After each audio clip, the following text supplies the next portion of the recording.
Quotient, and I am Ashley. We are back with another video about romance. So, I have read 3 romances, and I want to talk about them. If you missed my last video, I will link it up in the cards above. I talked about The Kiss Quotient, The Right Swipe, and another book that I can't remember. I read the follow-up book to The Kiss Quotient, which is The Bride Test. I read Beard or Truth, and I read Welcome to the Dark Side. So let's start with The Bride Test.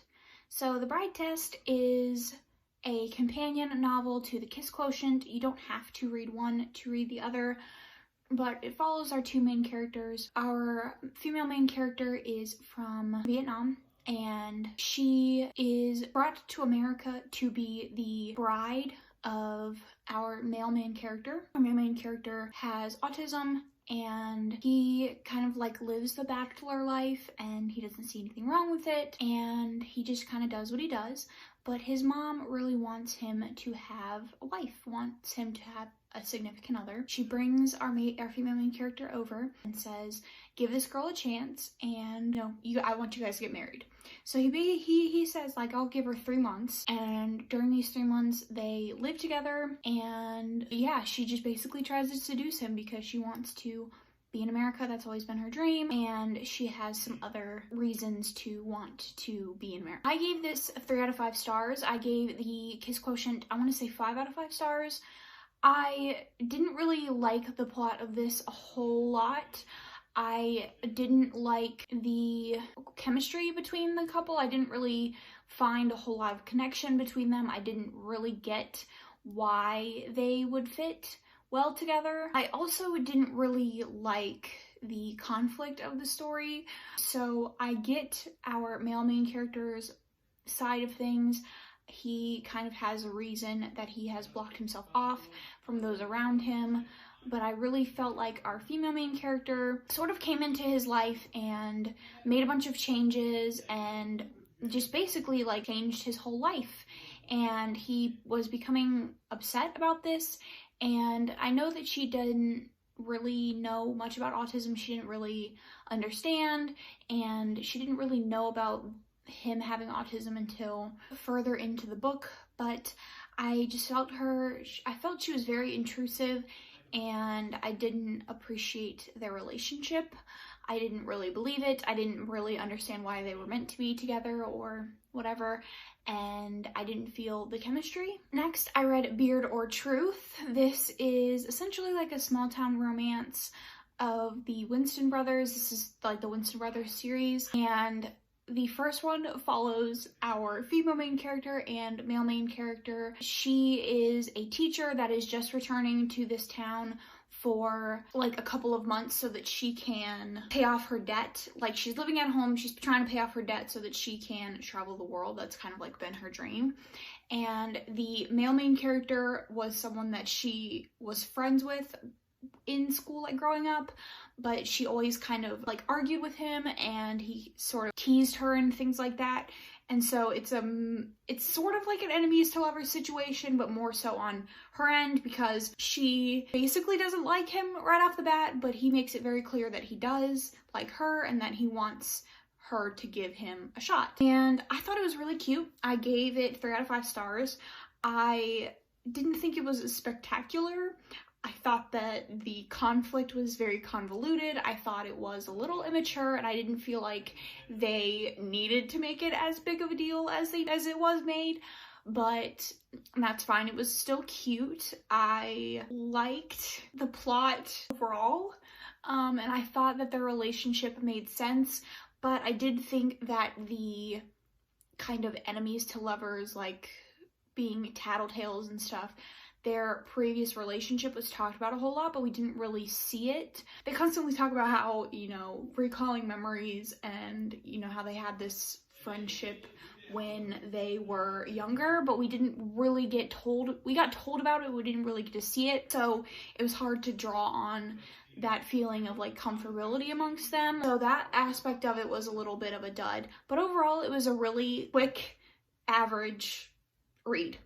And then I read Welcome to the Dark Side. So this is basically it's a motorcycle romance.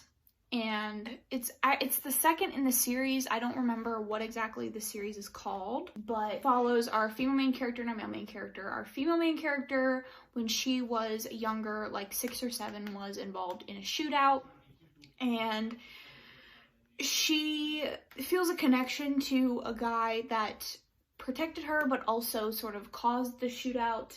And so she writes him letters when he ultimately ends up in prison for killing someone. And they write letters as she gets older, and we get a bunch of time skips up until the point where she is 17, and they are no longer writing letters to each other. Our male main character, I believe, is like mid to late 30s. She is 17, and she begins working in a strip club that he ends up purchasing, and a romance starts between them. I gave this 2 out of 5 stars. I didn't like it. I am like all for an age gap.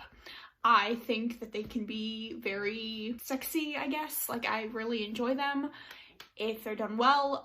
For instance, Birthday Girl, that age gap was great. She's 19 in Birthday Girl.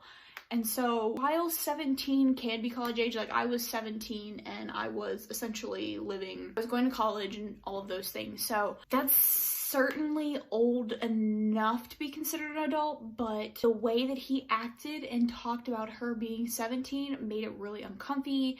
He constantly talked about how she was young and virginal and ripe, which was gross. And he called her little girl, and he talked about banging a teenager, and talked about how they were basically made for each other, and how he wanted her even when it was like definitely illegal. And there's a line where he basically is like, you know, I live outside of the law, and she was like, well, it's not breaking the law, like I looked it up. If you have to look up if your relationship is illegal in your state, you probably just shouldn't do it, you know?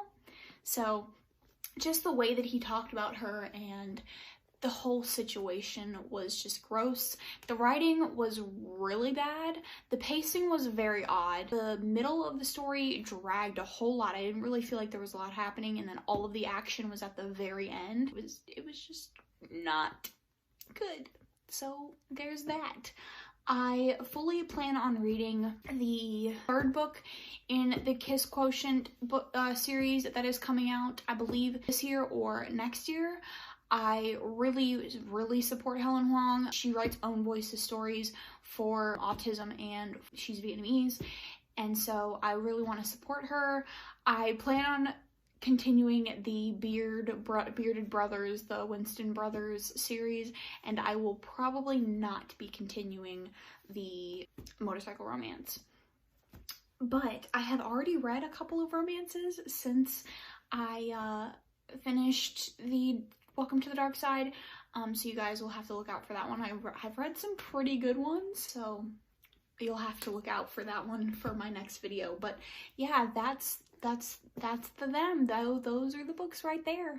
Yeah, so I hope you guys really enjoyed this video. Comment if you've read any romances that I talked about down below, or any romances that you're reading that you really love, and I will see you guys in my next one. Thanks so much.